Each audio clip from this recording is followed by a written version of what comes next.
G'day everybody and welcome to another episode of Banter Over Whisky.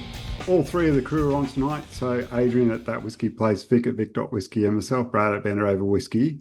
And we've got a relative newcomer to the Australian whisky industry on board tonight, where all three of us are super excited to try this whisky. I'm pretty sure Vic's already neck deep in tasting, but Adrian and I have tried to abstain until this podcast recording. So we're joined by Nullaki Distilling, Nullaki whiskey out of Western Australia, out of a place called Denmark, which is just opposite the Nullaki Peninsula. Is that right? Overlooks Nullaki Peninsula? It's actually pronounced Nullaki. Nullaki. Nullaki. I know. And it's great start. First of all, and it's Denmark's about half an hour west of Albany in the south coast of Western Australia, and we are on the top of the hinterland in Denmark that overlooks the Nullaki Peninsula. You see Denmark, then the Nullaki, then the Southern Ocean, and then Antarctica. Sounds awesome. And I must admit, I did look it up online, and the views are just incredible. But so, the voices you've just heard, the founder from Nullaki, and Em, who is the cellar door manager. Welcome. Thank you for having us, gentlemen. We're delighted to be on. Oh, Thank you for coming on. It's our pleasure. Absolutely our pleasure. So how did it start? When did it start, for a start? Yeah, so why were you mad enough to open a distillery? Are you crazy? Yeah, I think was the general conversation. I'm still having that conversation with my wife. So she's like, what? She's ever since we've actually brought out some products, she's actually happier now. But for a couple of years, it was an interesting conversation to be having. Look, the potted history is that it all started with a bottle of whiskey, as you'd probably imagine. Myself and my best mate, who I've known since we were 5 years old, were drinking one night, and we had grand plans, and then one dram turned into 2 drams, turned into 5 drams, and at some point this crazy idea took about why don't we love whiskey so much, why don't we create a distillery? I'm sure that's not unique to people who have set up a distillery, but we thought it was a great idea, and we went to the process of actually developing a business case, and then we're going to get out investors. It was going to be all amazing. And then what happened is that he left his business, and he's a fund manager. He set up his own fund. And at the same time, I started to build a new house. And we both realized that our grand plans to do a whiskey distillery needed to be shelved for a little bit. So we put that away, waited a few more years. And in that time, he had a couple of very successful years. And he came back to me and said, hey, look, I'm still keen to do that distillery, but I'm doing all right. We probably don't need to worry about getting anybody else in. Do you want to keep doing it? And I said, leave it with me. So I went ahead and did a general certificate of distilling, and did the whiskey sort of course down at Old Kempton down in Tasmania, and did what a lot of people do to get an understanding of actually how difficult it is to sort of run a distillery. And then you got an idea behind it, and then we had more whiskey. And then he was on board, and he said, I think what we really need to do is I need to take it to Tassie. And we need to go down to Tassie, and we need to go and have a look to see if we can actually do this. So we spent about a week, and we went in, and we went to Old Kempton, and we caught up with the guys there. And then we went out and caught up with Jane Overeem, and we went up to the guys at Stillsmiths. We did sort of the whole tour. And sort of by the end of that, this is back in the day when Callington Mill was still just literally being finished. And we'd sort of got this idea, and so the takeaway from the end of that trip was that actually we could do this. This is actually feasible. So we then went away and gave it a fair old crack. And then I think 3 or 4 months later, we did the first thing that everybody does. Let's buy the still. And we bought the still. And my mate, to his credit, he always had grand plans. So a lot of people, when they start smaller whiskey distilleries, you'd go and do a little 300 litre still, or maybe you're being really adventurous, you do a 600 litre still. It's something you plug into the wall, well, not quite, you know what I'm saying? It's all electric stills, certainly manageable. But we sort of had grand plans because we're going, well, if we're going to do this, we want to do it properly. And one of the things that we were always driven to is to say, we want to create a particular type of spirit, particular style of spirit. And we did a lot of research about what they would be and look like. And then we basically designed the still and our whole system around that. The problem was that then became quite an expensive exercise, because we went to stillsmiths and said, actually, I don't want to have a 600 litre still. I want to have an 1800 litre still, because if we do an 1800 litre still, by the time we do 3 still runs or 2 wash runs and the spirit run, that's going to create enough spirit for us to fill a proper barrique, right? We were being a bit cheeky about the fact that because we knew that we were in Western Australia, it was always going to be warmer than Tassie. And we were really, really worried that if we did 100 litre casks and we just followed the Tassie process, that by the time it was actually ready, there'd be nothing left. So we always figured we're going to need to do it in bigger casks. And if we're going to do it in bigger casks, we wanted it to do it in an efficient way. So we had to create a still of a particular size to ensure that we could do it. You know, we do basically 1,000 litre wash 1, 1,000 litre wash 2. That creates enough low wines for us to then do the spirit run that gives us a full barrel of whiskey or spirit that we can then put in and mature. The other factor that we wanted to do at the time is that because it needed to be so big, we were just on that cusp of whether or not it could be electric or whether or not it needed to be a steam. And all the research that we had was like, we really wanted to do a steam coil, right? We really wanted to make certain that it was as pure as possible to the way that you'd get it out of Scotland and how we were developing the spirit in the first time. So we ended up buying a still, then we ended up buying a boiler and started creating spirit. And that must have been almost close to 4 years ago now. Wow. When you said that most people start with a 300 or a 600, I thought you were going to say 1,000 litres, and that would have been impressive. But 1,800, holy cow. Especially considering that we had zero experience, none. You sort of think that you've done a couple of sort of whiskey courses and you've done your general certificate of distilling, so you've got a vague idea of what's going on. And then all of a sudden you've got this thing, and it's really quite big, and you're attached to a really bloody big boiler, and you go, oh shit, this is quite the set of plant. And you sort of then have to engage with a brewery, and we ran out of money, so we don't do our own wash. But that's not unique in Australian whiskey, as you probably appreciate. And then all of a sudden, this is what we're going to do. And I think the other thing that was really important to us is we always wanted to be straight whiskey, right? It was always wanted to be single malt. Because of my mate having the luxury of funding, I guess, and the fact that I also work full time, we didn't need to go and do the white spirits in order to fund the cash flow while we were waiting for the whiskey to mature, right? We could actually just put everything into the correct barrels and wait. So it's part of that reason why we're only just popping up now, because we wanted to wait until at least was a palatable dram for people to enjoy. So we did that, and what has now been, as I said, we first distilled 2021, end of 2021. So it's now been just coming into 4 and a bit years. Wow. Speaking of drams, yes, we've got a couple of samples here. Thank you very much for sending them through. Which should we start with? And why don't you give the suggestions? Well, I definitely start with a Pinot Noir. But you would tried them, right? Just Gave now. the review. Just now I tried it. Oh, you're the great. Holding off. Great. I've been Well, now drinking we them can talk since November, since we got them. So about- there's no none of that going on. Yeah. So why don't you describe it a bit? That one I always say is the lightest that we have, because we do have the Pinot Noir cask, the Tawny cask. They're both distiller's cut, and then we do have the cask strength, which is also out of the Tawny cask, but it's 56%, so we don't blend it as much with water. I don't have to explain the cask strength to you guys. So that one is 56%, and then so I always do it in that order. So it's Pinot Noir cask first, and then Tawny and cask strength. But the Pinot Noir cask is obviously picking up really nice, fresh and fruity notes from the Pinot Noir cask, and we get that cask from Pemberton, from a small boutique winery called Picardy. So they're doing a great job. I think they're pretty well known also for their Pinot Noir. So just on the Pinot cask, so I will be the first to admit that as a whiskey purist, when I first started to do distilling, I was not going to belittle my whiskey with some sort of red wine cask. How dare I? Right? And then when I was actually doing the whiskey course in Tassie at Old Kempton, somebody had brought in a Pinot cask, and I hadn't tried it before. And I tried it. I thought, you know what?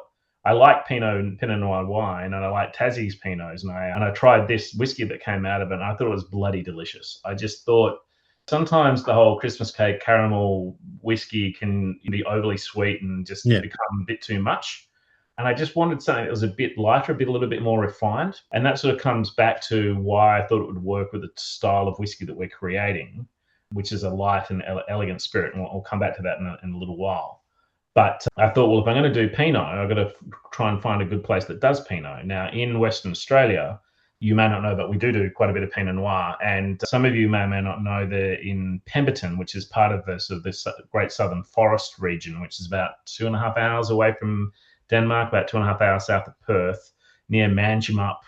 It's home for a lot of orchards, a lot of marron, an absolutely amazing place. The Picardy Pinot Noir is they specialize in the Pinot Noir, and it's the guys who Dan Pinnell and the Pinnell families have been doing it for years and years and years, and they without a doubt create the best Pinot in WA. I mean, their starts are like $80 a pop, and their Tête de Gouvet is like $220 a pop for their bottles. They always pretty much sell out all the time. But last year, I think it won best Pinot in Australia, or one of top of these sorts of things. And I sort of had a conversation when I came back, and I said, hey, I'd love to get some Pinot Noir barrels. Any chance you'd be interested in giving to me once you finish with them? And as it happens, Dan loves whiskey. And he's like, oh yeah, I'd love to see what my barrels could do once they put spirit in it. And one of the why we're really happy to go with Picardy is because Picardy have a very similar sort of mentality to us, where they invest very heavily in the quality of their oak. So they get, the top wazzer because they only produce a certain amount of Pinot and can sell it at a higher rate. So we get some very, very great quality oak from Picardy, and we put our spirit in it, and that's what you're experiencing at the moment. And it's not what you normally expect from a whiskey brand. Yeah, I think I'm maturing like the out of rum or whiskey in a wine cask. That's obviously the philosophy. Like the stilling process and all that plays a big role, but obviously a real big influence is the oak and where it's been matured in.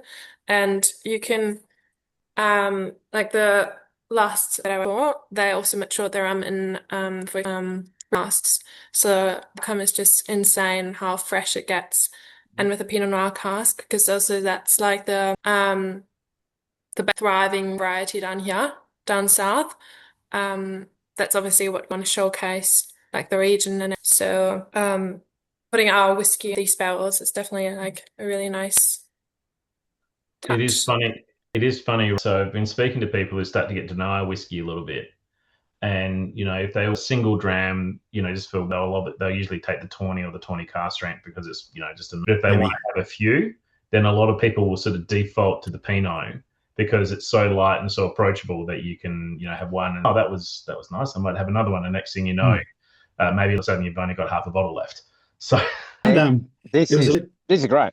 I straight away, when I cracked it, I did a review on it straight away. I'm just, many vintage. You know how many vintages they did with this barrel?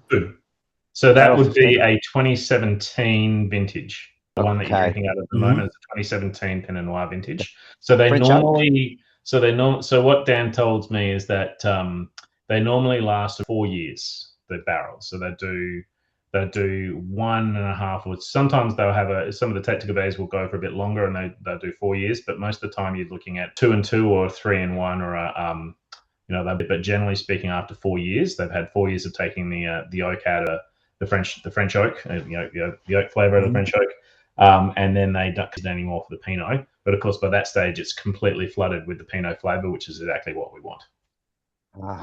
Excellent. I was going to ask if it was French oak or European oak, but so we, as a general rule, we put almost all of our whiskey into French oak, and that was a considered position as well. I think a lot of it comes back to the style of spirit that we've created.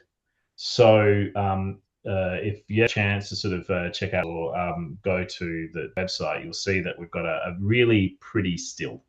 It's a very still. So we had it had its designed by the guys down at Stillsmiths in Tassie, in Westport, I think is where they're based. And, you know, on, let me get it wrong, but 3 Tiers, hang on, 3 Tiers? I'm going to get it wrong. Western Tiers. So they're running the Western Tiers distillery, but they obviously have been producing quite a few beautiful stills. And our still, I sought to have a very, very long neck with a reduction ball. We always wanted to create a super spirit. So, you know, if it was same scale as what you'd get from a normal Scottish still, they would almost the same height as what you get from Glenmorangie type of stills. So they're not fat and chunky and, you know, level. They're much high and elegant, long and leggy, to create a very, very light spirit. And because we're creating a light spirit, we felt that it could handle a bit more spice that you're going to get from your French oak barrels, rather than you know, being what you're going to get from an American oak barrel. But that was the idea. We're obviously refining that as we go, but that was the underlying thesis behind our whiskey in the first instance. I was going to say, like, for that reason, you'd probably find that you needed longer in an American oak or an ex-bourbon barrel, because it takes a while to get the flavors. That's right. Whereas a lot of distilleries use bourbon to show off the spirit, opposed to the barrels. So whereas you're taking it the way, which is really interesting. So that's cool. Yeah, and you know, it was a considered position, and we almost try and exclusively use first fill barrels where we can, right? So our Tawny barrels, in most circumstances where we can get them from, are all from the Swan Valley, and we put the spirit straight in there. So we don't do seasoning we don't do, you know, bourbon, so, you know, 2 or 3 build up that sweetness and finish with the 6 months or the 12 months in a Tawny or along those lines. We figured, you know what, we want to put straight in. It costs us quite a bit because we could pick up, you know, ex-bourbon barrels, you know, cheaply, but you know, spending $1,000 on barrels for each one that we're putting in at the moment, just to ensure that we're getting that pure flavor sort of flowing through. And, you know, from the very beginning, it's not been about a mass market product. As you can tell from the look and feel of the place, this is not about, you know, we can't be able to compete at every single Dan Murphy's and, you know, Liquorland. It's how we can do it. So we want to create something elegant, something small, something a bit exclusive, and something that people, when they get, will be, wow, have you got one of those bottles? Yes, you do. Lucky you. Yeah, I don't think you're water bottle as well, I must say. The actual shape of the bottle and everything else. That's when the still arrived, you couldn't get on the phone quick enough to tell us how good the bottles are. It's an amazing design. It is really good. Beautiful. It really shows off the place, the terroir, everything.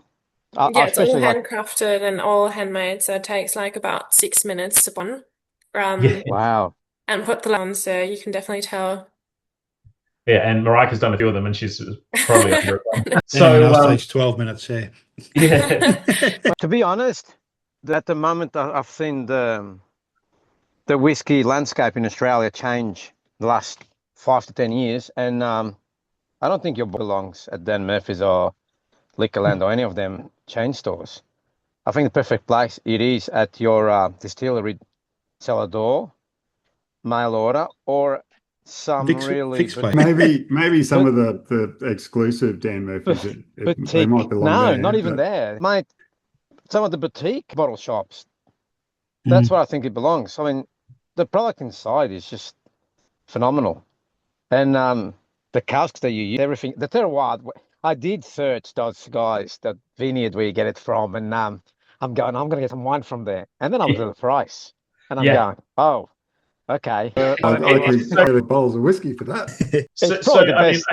I think the thing that, you know, we're shamelessly trying to sell as a premium bottle and a premium product, right? It's, you know, we don't luxury of a mass market. We don't have the opportunity to sort of, you know, really don't have the investment to be able to sort of produce that much to do it either, right? So, you know, a lot of the stuff that we've been doing is all about positioning ourselves just as a special bottle, as something that people will want to share, that people want to gift, that people will have, you tried this, you should, you know, for those people in whiskey, it's something really nice to have. And, you know, I'll refer a couple of things that were sort of told to me or suggested to me that really stuck.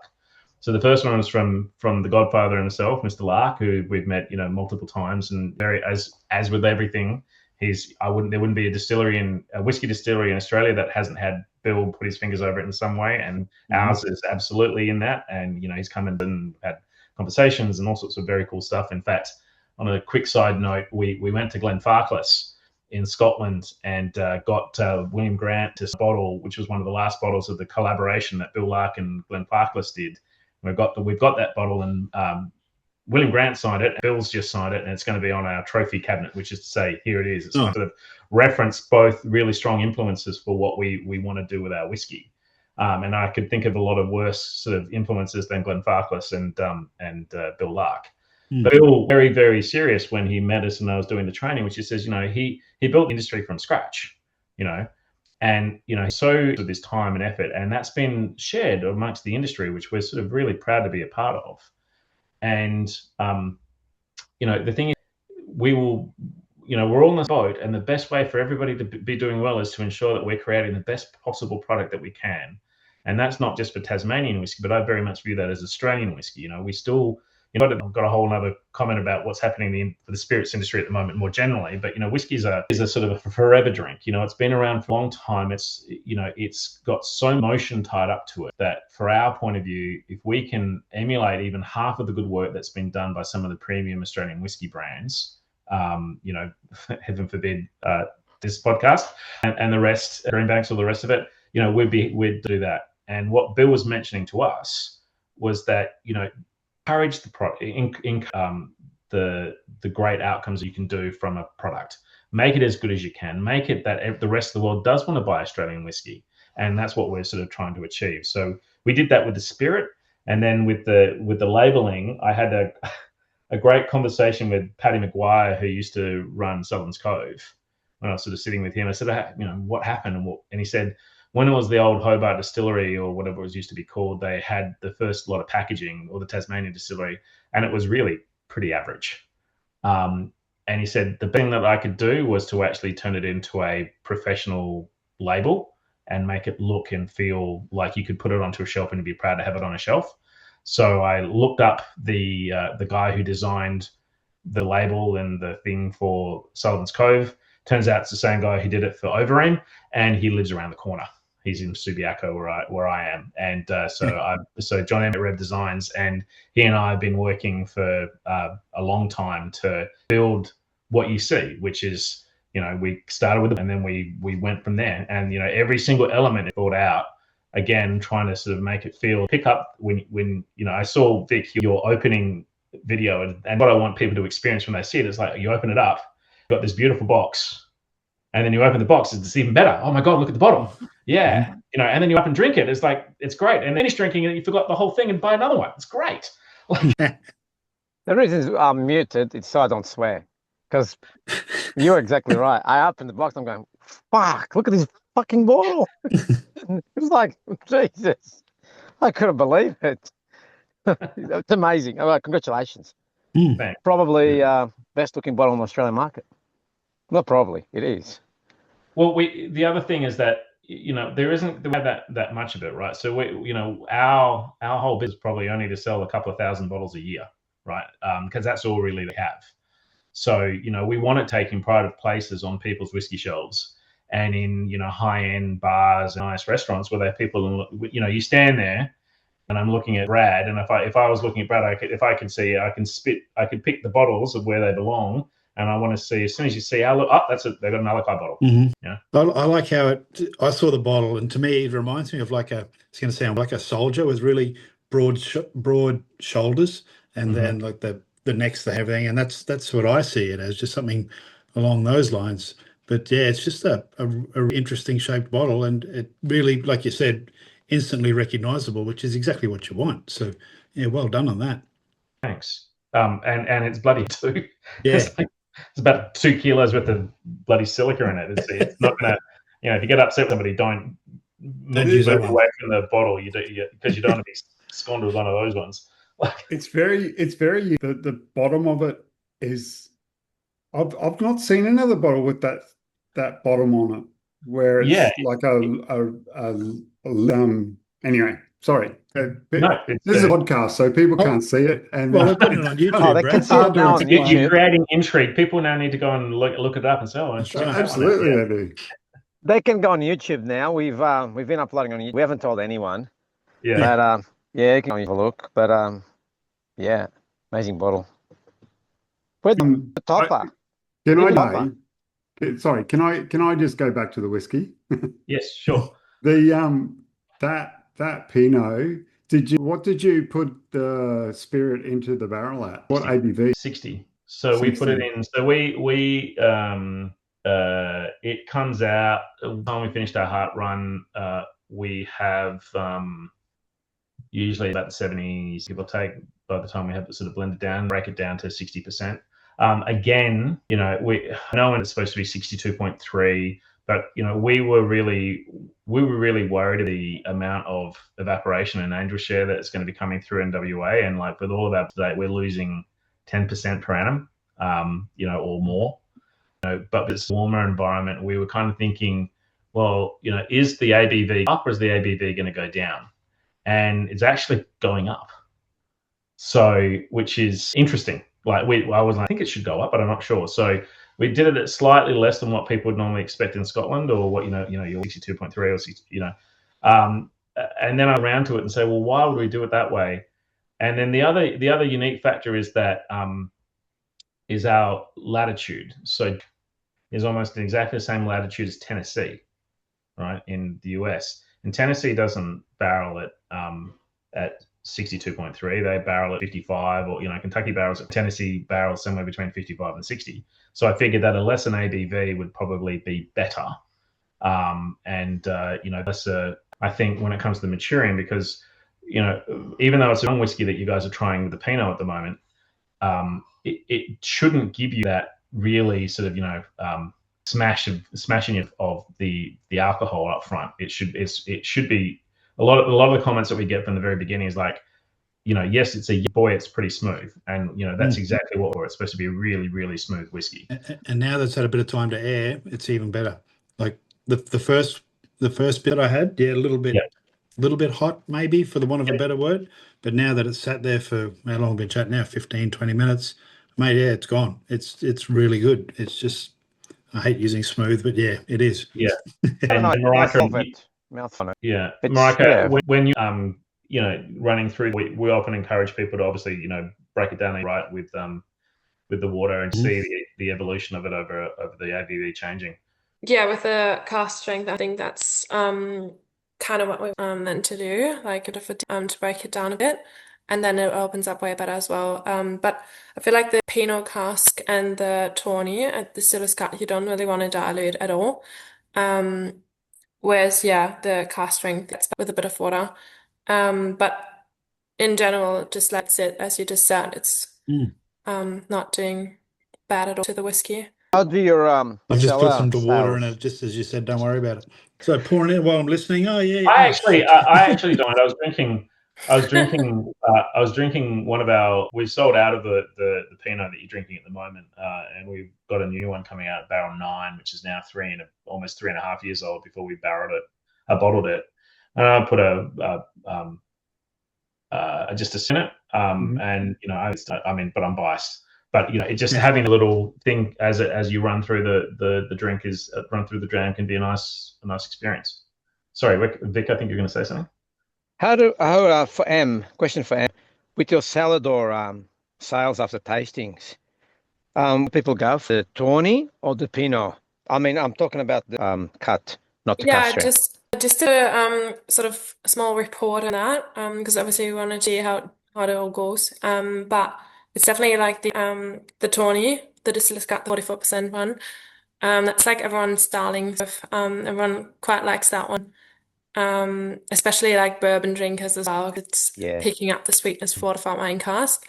Yeah, and with a voice like a bit hesitant towards, because they like it's maybe a bit too bold for them, for some people.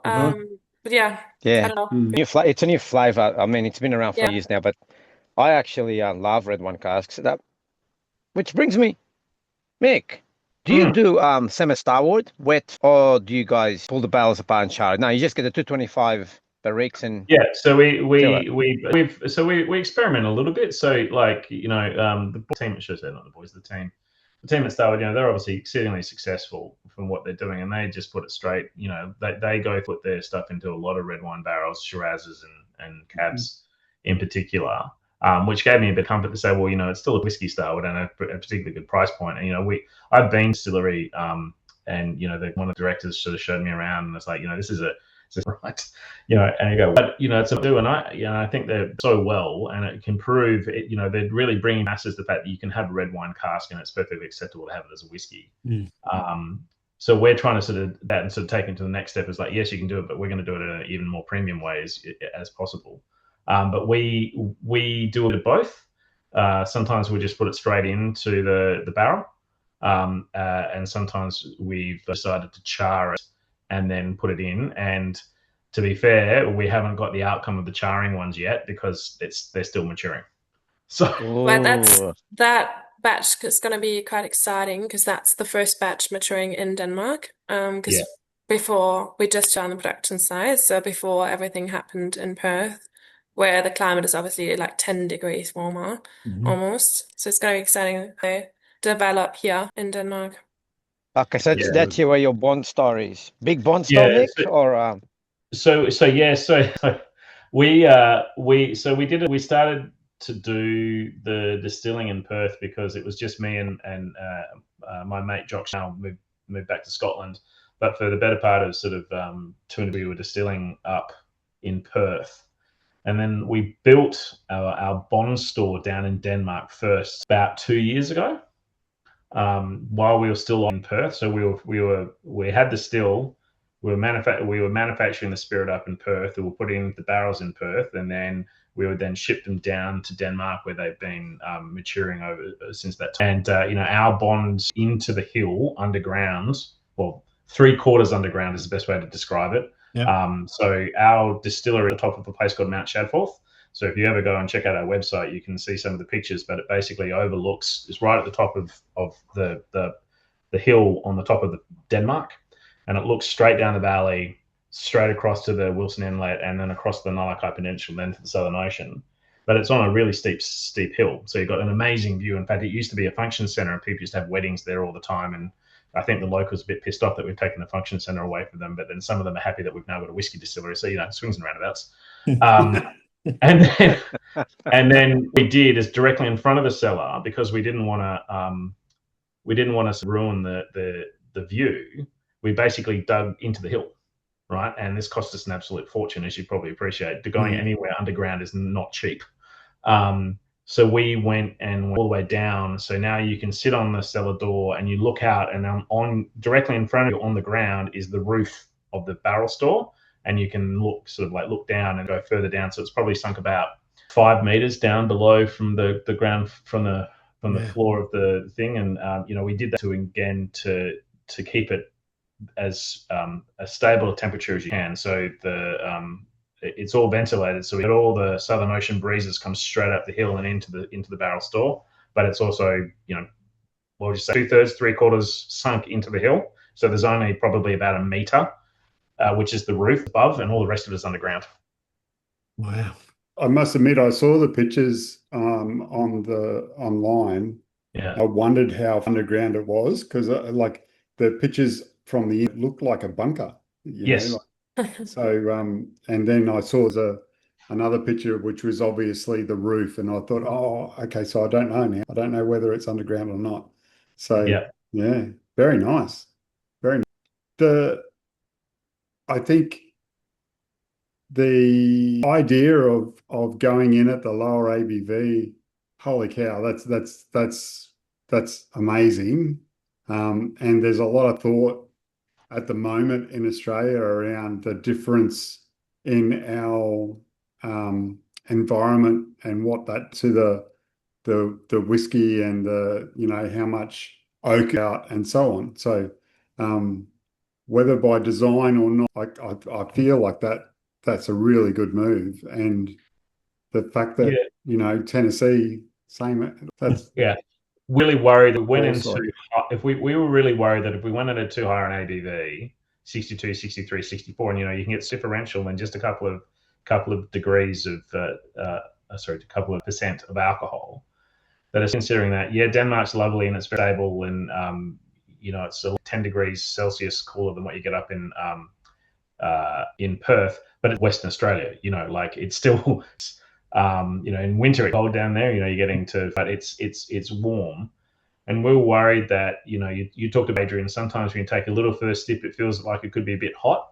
Mm-hmm. And we're worried that if the ABV was too high and we didn't want to overcook it, right? So there's been a lot of considered put in to say we want the bigger casks, we want the lower ABV, we want to have a little bit more time. And I think if it's exactly the same as what we do in Tassie, then, we could have something that's not particularly pleasant. Mm-hmm. So, of course, we're still refining it, right? We just, we went into the idea of knowing that we're not going to really be comfortable in what our expressions are supposed to be for 5, 6, 7 years post our first release. So, for those who follow along, every new release that we're bringing out has got something slightly different to offer. And you'll see that when you see some of the more experienced ones, your Sullivan's been, 15, 20 years, coming up to, 15. So they've had that time and patience to be able to now know really what brings out the best of them. And West, we're really excited, and we just don't know. We're just well, we think this is pretty good, and occasionally we'll sit there, try a dram, and that's pretty good. And what I say is that we're really proud of stuff that we brought out, and I think I mentioned to you that we've won a couple of whiskey awards already. In fact, last year we won the best young spirit in Australia, and this year was the first time we actually put our whiskies in as whiskies. And we put 2 in and won a silver and a gold, and we were blown away. We were delighted with that. But to be fair, they're nowhere near our best whiskies. I've got a list of casks that I know are going to be really good, and they're still waiting. So, well, I can't wait. Yeah, I know. I want to know, as soon as you released those ones that you drove up from Perth, they were swishing on the truck or whatever you used, what method of transport you used, and that would have created something really spectacular. Absolutely. How far was the trip from Perth? 4 hours. 4 hours. Yes, oh my God! 4 hours swishing around. The interaction with the wood would have been amazing. That's interesting, isn't it? That's so we made certain we brought them down, and then all the ones that we've released have been matured for at least a year and a bit down in Denmark. Obviously we've been in Denmark now for a little while, but all the ones we brought down, we weren't prepared to release any until they'd been sitting stable for a while. So they've had quite an interesting history when you think about the fact that they were produced in Perth. They had maybe 1 or 2 seasons in Perth. Sometimes we get, and then others they've moved down to Denmark. They've had to travel. They've had to sit. Now they're in a bunker. What does that do to a whiskey? Well, you might have to move your distilling operations back to Perth so that you can replicate it. Yeah, exactly. Well, what I can say is that, we've, it's important for quality control some of the whiskey that we've got. And, we have future to release 1 or 2 special releases a year that we've got a particular brand idea about. It's not, that we're going to be doing it. And, those will be quite special. And my mate who's helping, he's a bit of a treasure whore. He I want them all. I want them. I don't want to share that. I don't want to say that. I want them to be mine. And so he can't wait to get those out. But I don't think we're going to be ready to do it until next year at the earliest, right? We've gone into this with a very, very much long-term view.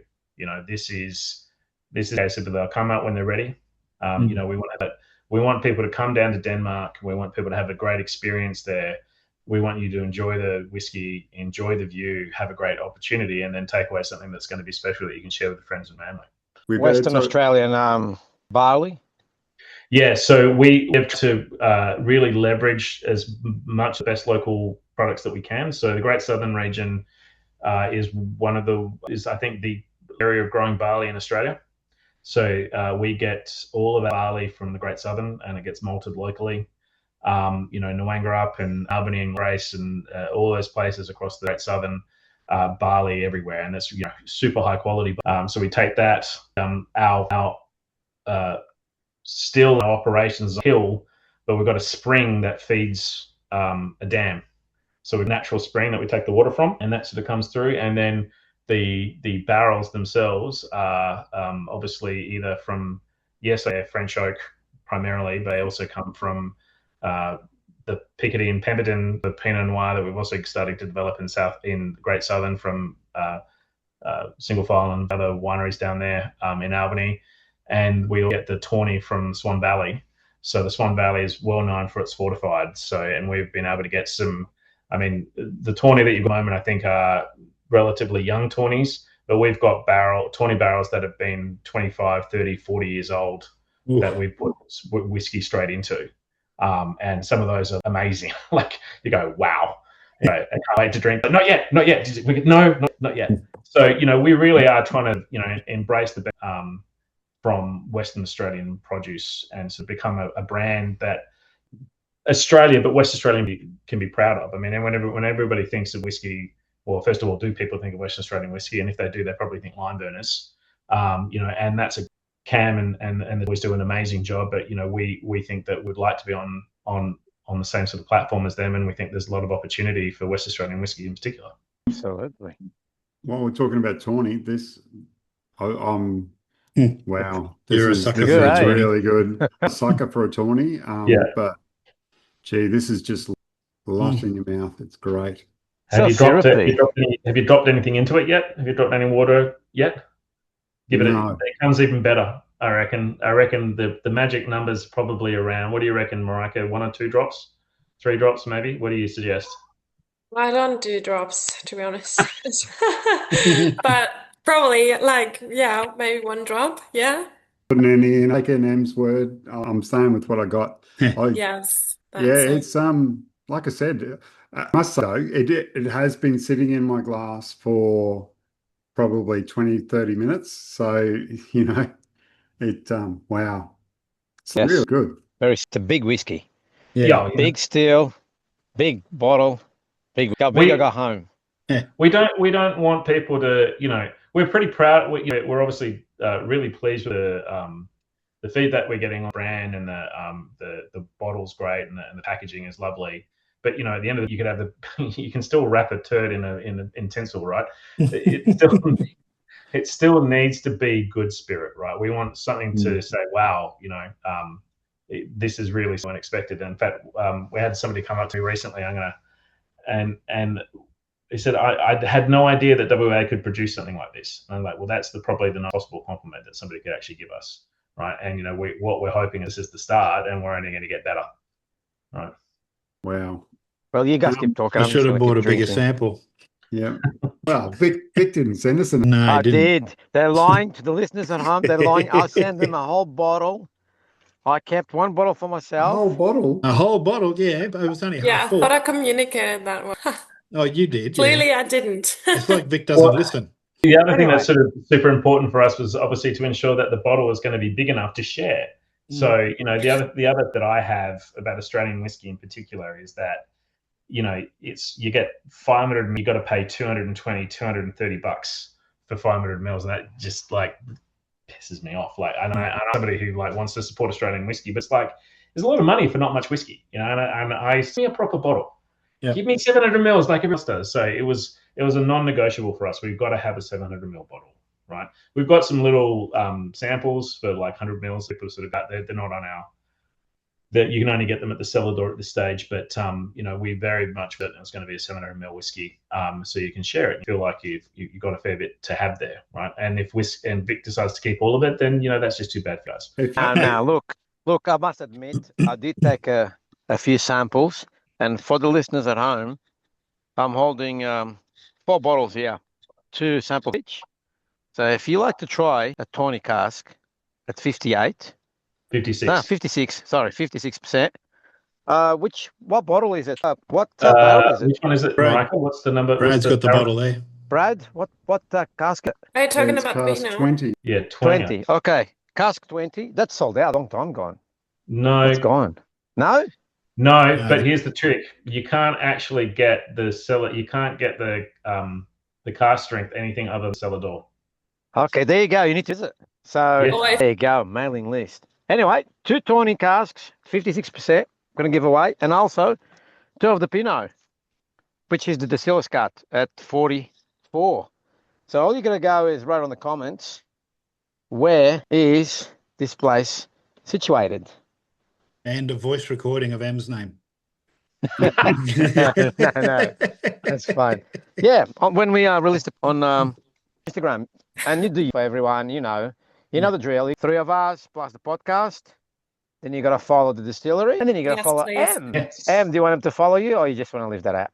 Nah, that's all right.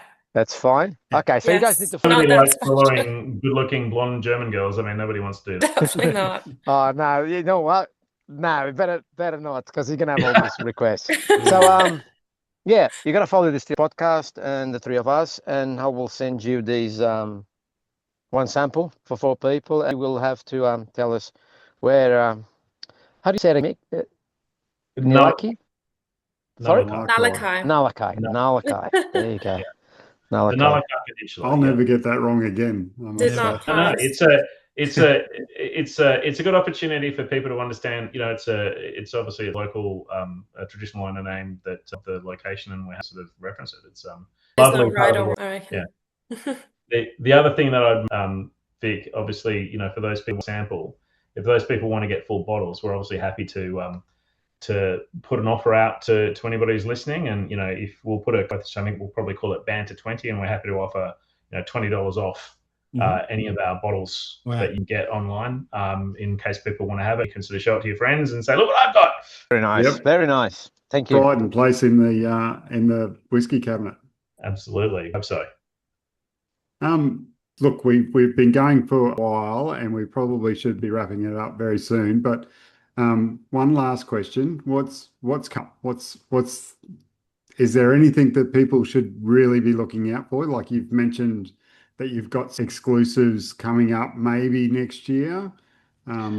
Yeah, so we've got 2 things probably. The current Pinot cask that we've got out at the moment, Pinot cask 009, it's been matured for 3.5. It's one of our oldest whiskies. That's only just been released. I actually think it's the best whiskey that we've created to date. So you know, get in. But I think it's going to go. In fact, it's already getting some pretty good responses. In fact, we liked it so much we put it in for an award, right? And the other ones I always did it for ones I wanted to see how it was, how they went as a sort of a standard. This one, I think this is a really good whiskey. I want to see how now it's a good whiskey. They like, how will that be judged? So we put it into, because I could be bringing the mockers on us and we get nothing. But you know, hey, that's learning itself. Other than that, all I would say is that, you know, we have a significant cask that we are maturing over time, but we're not going to be rushed into anything. And we've got some absolute specials that we know they're going to be bringing out. And when they're ready, it may be towards the end of this year. But it could be next year. We'll see. And then we'll obviously make an announcement to that. But probably the main thing that's going to be happening this year is that we're going to kick off our barrel program. So for those people who want to have, you know, a 50 or 100 litre their own, obviously this is primarily for people in Western Australia, but, you know, if you want to come to the country, we've already got, I've had a few friends twist my arm. We've already done about a dozen private barrels of about 100 litre casks, 50 litre casks, and they've got their sort of special name. But this is we're going to open it to the public by the end of the year. So that's probably the thing to look forward to. Wow, that's awesome. That's And really cool. obviously the cellar door. There's so many things happening here. So you should definitely come and visit. Yes, it is. You open every day or just weekends? No, because it's still just here. But yeah, we're open from Wednesday to Sunday. Oh, so that's a fair bit. Wow. Yeah. Coming on your day off. Sorry. Yeah, thank you. Wednesday to Sunday, they're open. Yeah, Wednesday to no, Sunday. it's not my day off today. No, it's not. No. No, I wouldn't do it. I don't even know what day it is anymore. I wouldn't It's be like he's not working. even listening. Yeah. Nice. Thank you very, very much for coming on. It's great. We discovering new whiskies, and especially when they really thank you. Well, thank you all for such kind words. You know, and you know, if delighted out of it, we're delighted to get to know what it to be part of the Australian, distilling industry, and still learning to find our feet, and support like yourselves is much appreciated. And thank you, all three of you, Brad and Adrian. You never know. Both our listeners might actually buy a bottle. So I think Mum's would say we'll see how we go. Pretty exciting to be on a podcast as well. So thank you for that. No worries, Em. You're always welcome. You both are. So you know what? We might wrap up. You don't go anywhere. They will have an after party. Thank you. Everybody, thank you very, very much for listening. We always appreciate it. If you've got any feedback for us, please reach out on any of the social medias. We'd be happy to hear from you. Where do the people need to go to find Nullaki whiskey? Nullaki distillery.com. No worries. Jump on there and get yourself some of it. It's really good. Yeah, really good. Yeah. Thanks, Adrian, Mick, and thanks, Em. Everybody at home, cheers. Cheers. Thanks, everybody. Thank you.